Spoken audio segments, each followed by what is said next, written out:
están prescribiendo productos y ayudas que están totalmente obsoletas. Entonces nos da rabia que se vendan o que se haga creer a la sociedad que las cosas están funcionando o que se hacen bien y no es así.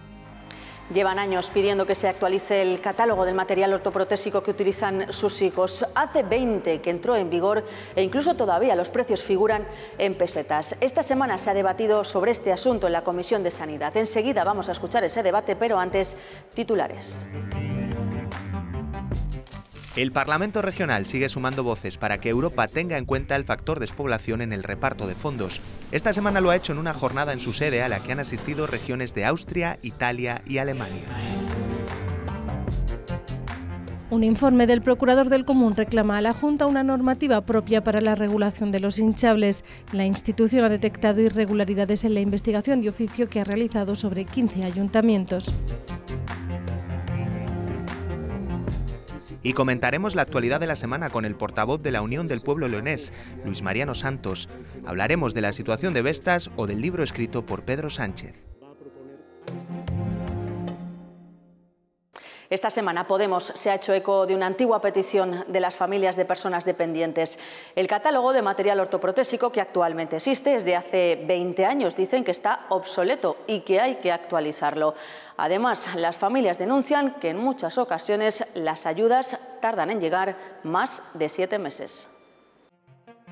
Es el catálogo del material ortoprotésico que existe actualmente, de hace 20 años. Sus precios todavía están en pesetas. Actualizarlo es el reclamo de familias y asociaciones. Se están prescribiendo productos y ayudas que están totalmente obsoletas, que ya en el mercado hay otro tipo de ayudas más modernas. A quien le corresponde actualizar el catálogo es al Gobierno central, pero desde la plataforma de personas con discapacidad física recuerdan a la Junta que también tiene competencias para hacer modificaciones. Puede financiar con más cuantía económica y más productos por encima del catálogo estatal. Galicia, País Vasco, Navarra, Andalucía tienen su propio catálogo de material ortoprotésico actualizado, con nuevas referencias, con nuevos códigos. Marta es la madre de Nuria, una niña con una discapacidad del 94%.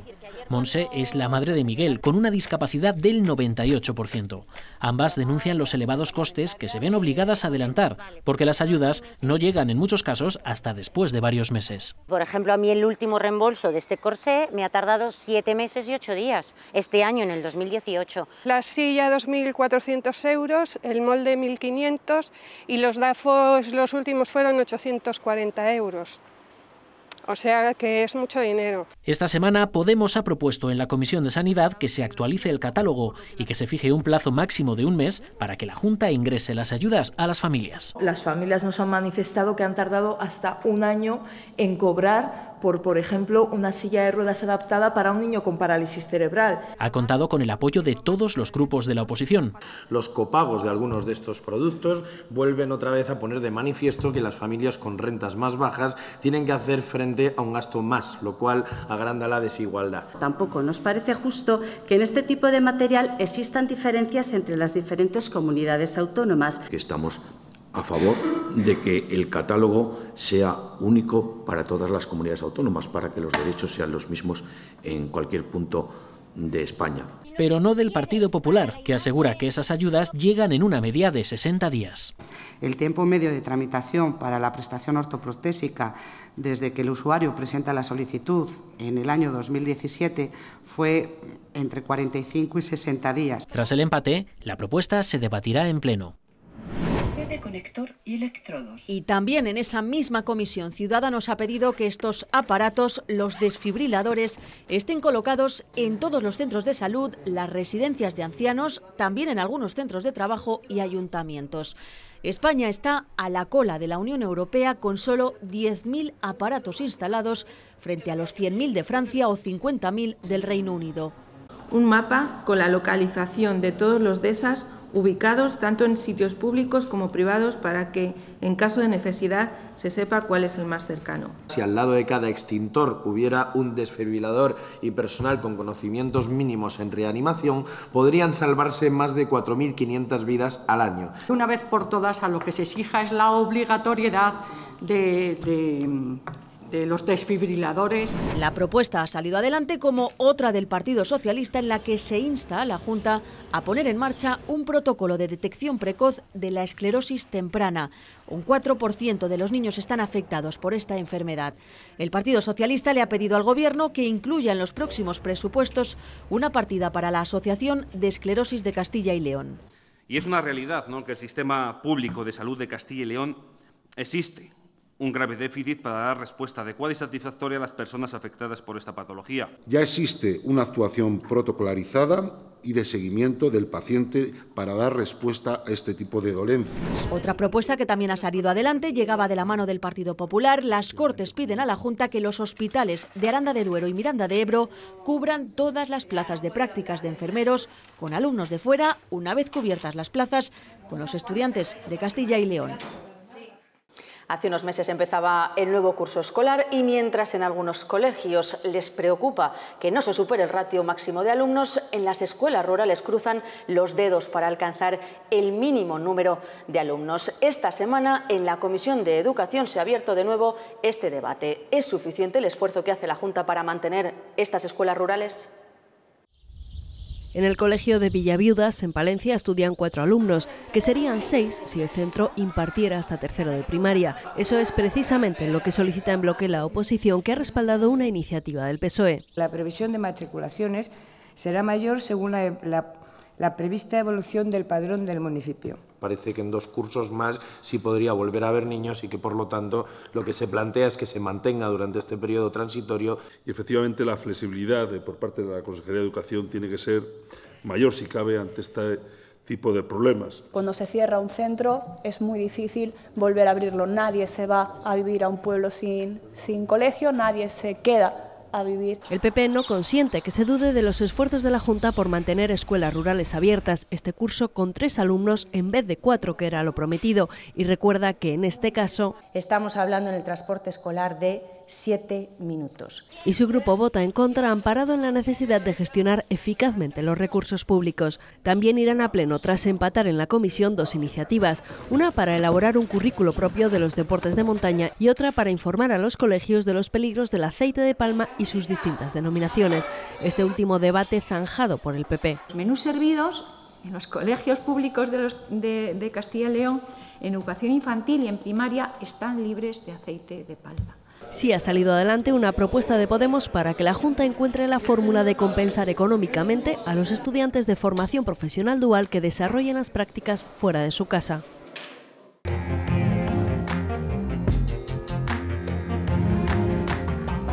Podemos decir que hay un principio de acuerdo a buscar que esa capacidad industrial que hay en León sea aprovechada por nuevos inversores potenciales. Son imágenes de hace apenas 24 horas, el Gobierno diciendo que se había alcanzado un principio de acuerdo para Vestas, pero minutos después la Junta y los sindicatos que habían estado sentados, reunidos en esa misma mesa de negociación, habían sacado una conclusión muy diferente. Dicen que de preacuerdo nada de nada. De este asunto que preocupa no solo a España, también a Castilla y León y en especial a la provincia de León. Vamos a hablar con el líder de la UPL, Luis Mariano Santos. ¿Qué tal? Hola. De momento, confusión, ¿no? El Ministerio dice una cosa, que se había alcanzado un principio de acuerdo. Los sindicatos y la Fundación Anclaje aseguran que no, que de preacuerdo nada de nada. No existe ese compromiso para mantener el trabajo de todos los trabajadores. Bueno, todavía no. Lo que a nosotros nos ha llegado, desde luego, es que no existe ese compromiso, ¿no? Yo creo que hay que tener muchísimo cuidado con los anuncios y, sobre todo, el Gobierno debe de ser cuidadoso porque estamos hablando de muchas familias que están pasándolo muy mal y, por lo tanto, hay que ser cautos, ¿no? Yo creo que tendremos que esperar a qué se refería, a ver a qué se refería el Gobierno, pero es evidente que lo mínimo que le tenemos que pedir a la ministra y lo mínimo que le tenemos que pedir también al Gobierno es que sea prudente y que por lo menos no intente confundir a la ciudadanía, ¿no? Y a los trabajadores de Vestas, que lo están pasando, repito, muy mal. ¿Confía en que habrá buenas noticias o augura lo peor? Bueno, siendo de León y viendo cómo se comporta fundamentalmente el mercado laboral en León, desde luego no soy muy optimista, ¿no? No soy muy optimista de ser capaz de cambiar lo que la empresa ha decidido hace ya un tiempo, ¿no? Me gustaría ahora que escuchara al presidente del Gobierno. El Gobierno va a proponer a la Cámara una reforma de la Constitución para acabar con los aforamientos.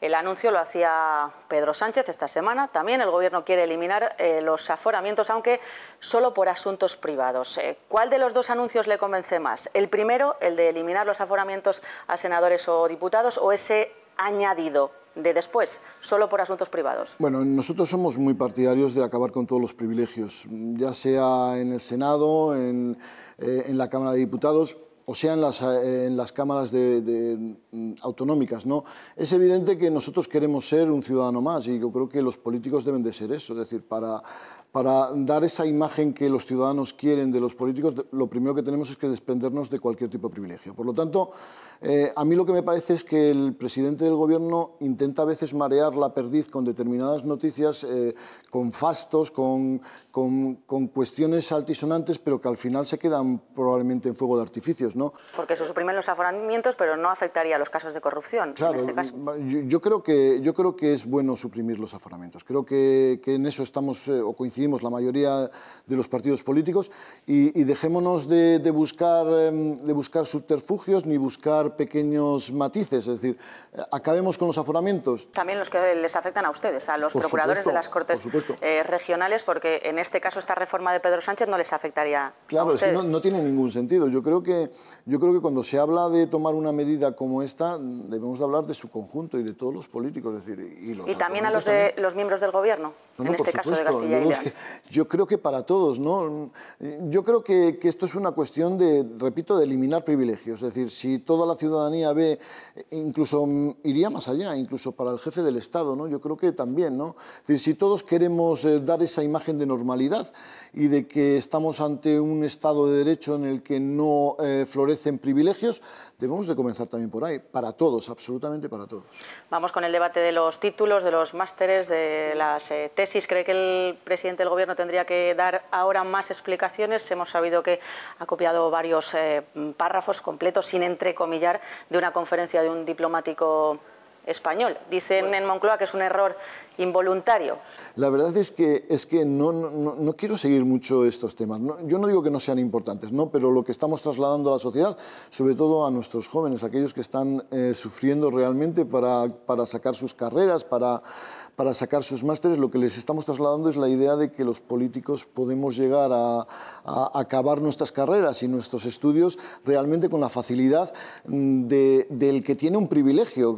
Estábamos hablando antes de los privilegios, ¿no? Por lo tanto, lo único que hay que pedir y exigir, sobre todo que aquellas administraciones, que aquellas universidades, y hablo de una en concreto y no voy a ni siquiera nombrarla, ha tenido o tiene la sombra de la duda en determinadas máster y determinados estudios posgrado, bueno, pues tomen las medidas necesarias para que eso acabe, ¿no? Y en el caso del presidente del Gobierno, yo es que no quiero lo que me gustaría es que se acabara de un plumazo con todas estas cuestiones y que el presidente diera las explicaciones que tiene que dar, como las tendría que dar el señor Casado, que tampoco parece que dé las explicaciones necesarias, ¿no?, en este asunto.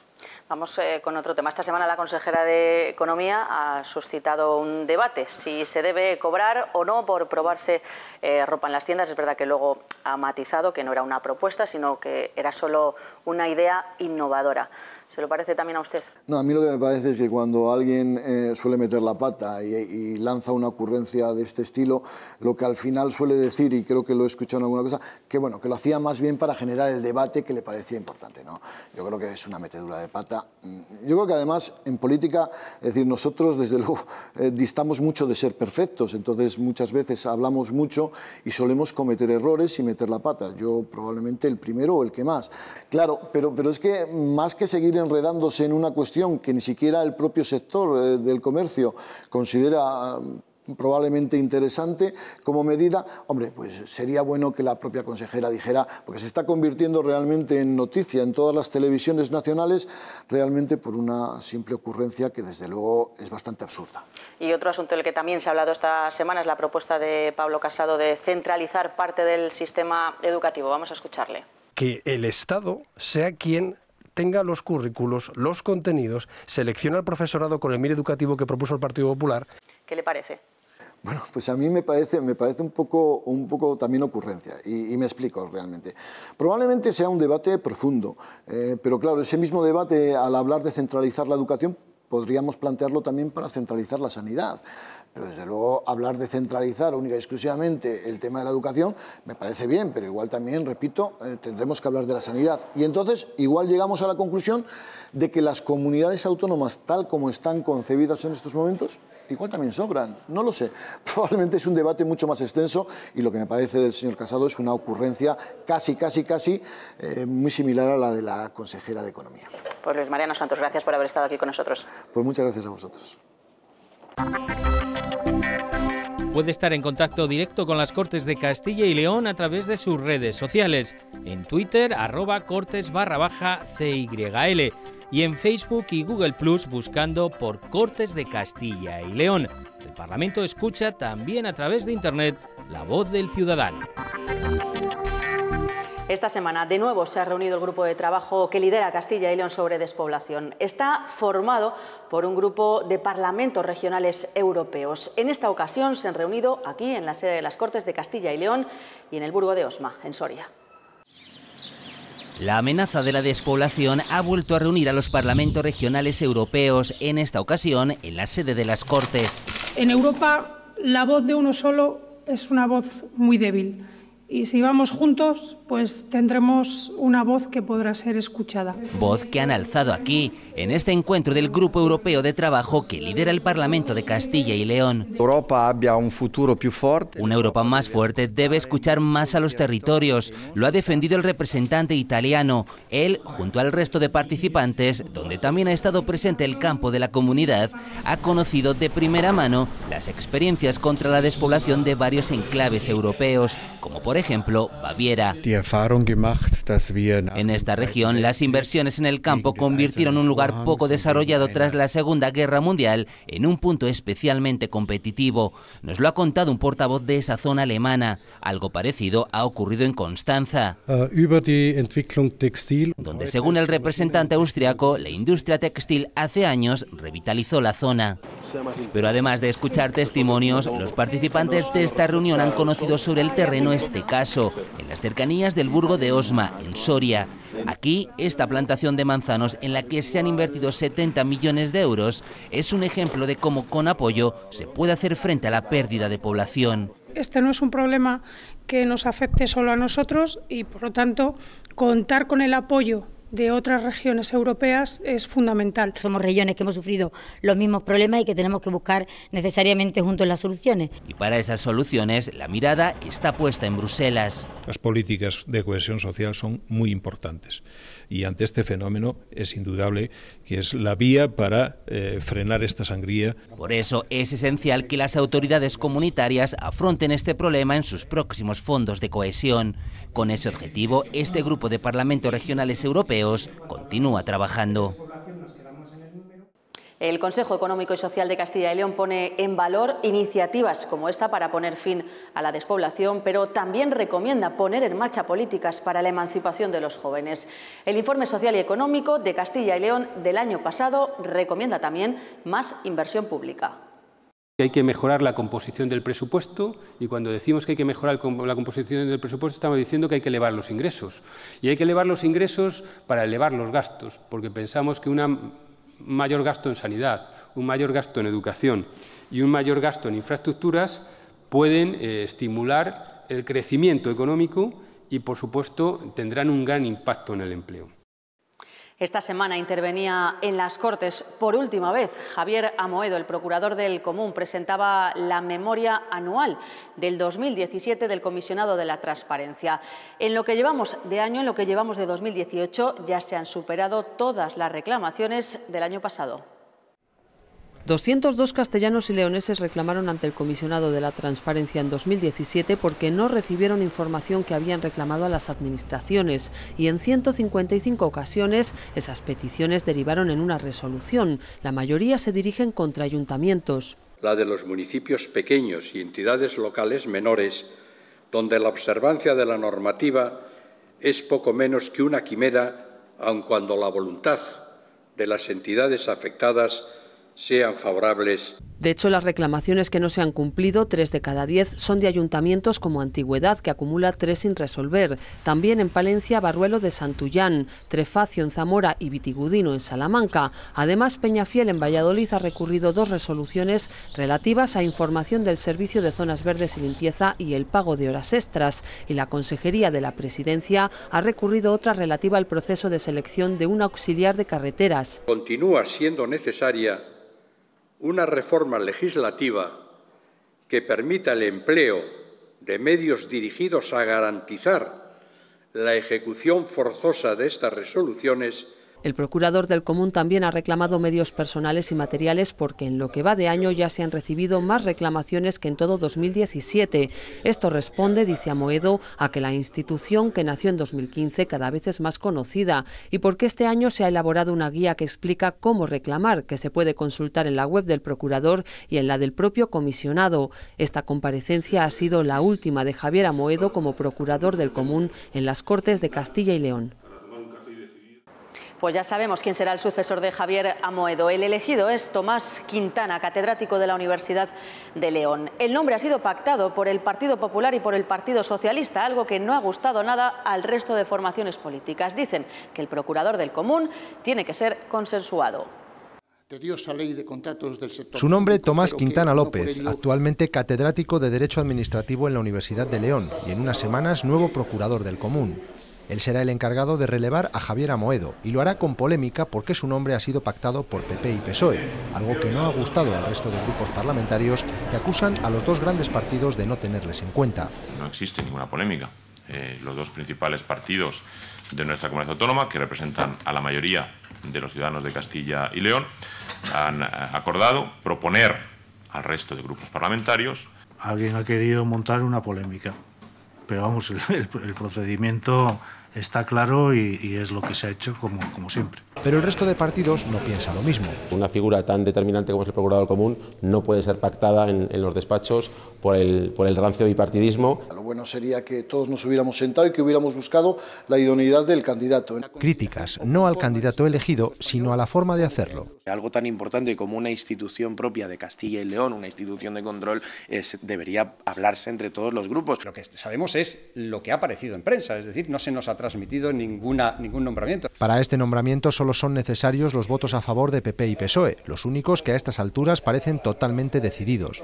No obstante, para la llegada del nuevo procurador del Común habrá que esperar unas semanas, probablemente hasta un pleno del mes de octubre.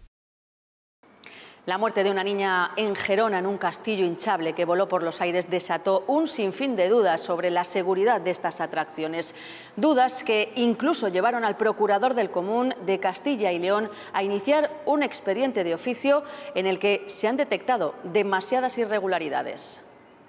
El procurador del Común ha puesto el foco en 15 ayuntamientos de Castilla y León. Sus investigaciones han demostrado demasiadas irregularidades en la instalación de los castillos hinchables. Las irregularidades que normalmente se cometen en este tipo de atracciones infantiles es en la instalación, pues un mal anclaje de estos aparatos y luego sobre todo un exceso también de aforo o una falta de control sobre ese funcionamiento por parte del personal adecuado. No existen inspecciones, cuando las hay son insuficientes y en demasiadas ocasiones no hay autorización previa por parte del ayuntamiento.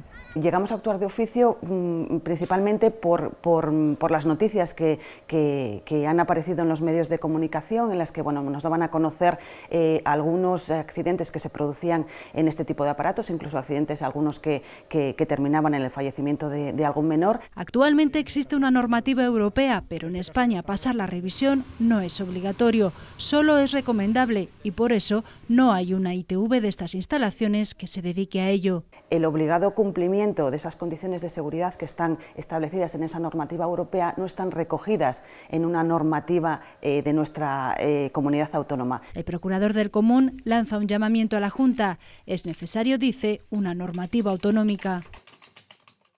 El año que viene, Lerma acoge la exposición de las edades del hombre, motivo por el que esta semana toda la oposición ha pedido en la Comisión de Fomento el arreglo de los 22 kilómetros que unen Covarrubias con Lerma. No hay mejor momento, dicen, porque desde junio están las máquinas trabajando en esta carretera para eliminar las curvas peligrosas. El hecho de que estén las máquinas no supone que esa misma empresa gane el mismo concurso y tenga que hacer los 21 kilómetros, que es 1 kilómetro contra 20.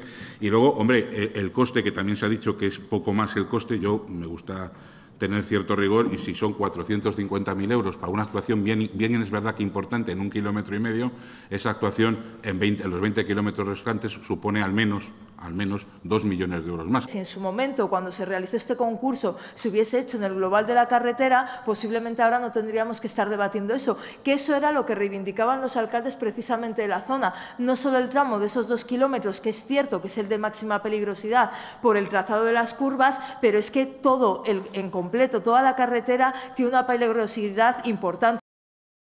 Más de 3 horas han estado debatiendo en la Comisión de Cultura sobre ideologías, creencias y patrimonio. El objetivo, este monasterio, el de Santa Clara de Briviesca. Esta joya de 1511 ha estado a la venta en 1000 anuncios por 3 millones de euros. Sus propietarias, una orden religiosa, lo deshabilitaron en 2005 y desde entonces va a la deriva. El director general de Patrimonio de la Junta ha anunciado que ya están en marcha negociaciones con el Ayuntamiento y con Aspanias Burgos para que esta asociación pueda desarrollar gratis su actividad en este espacio. Una solución para evitar que el edificio se siga deteriorando. Pues hasta aquí la actualidad parlamentaria de la semana. Volvemos el próximo jueves a la misma hora, a las 9:30. Adiós.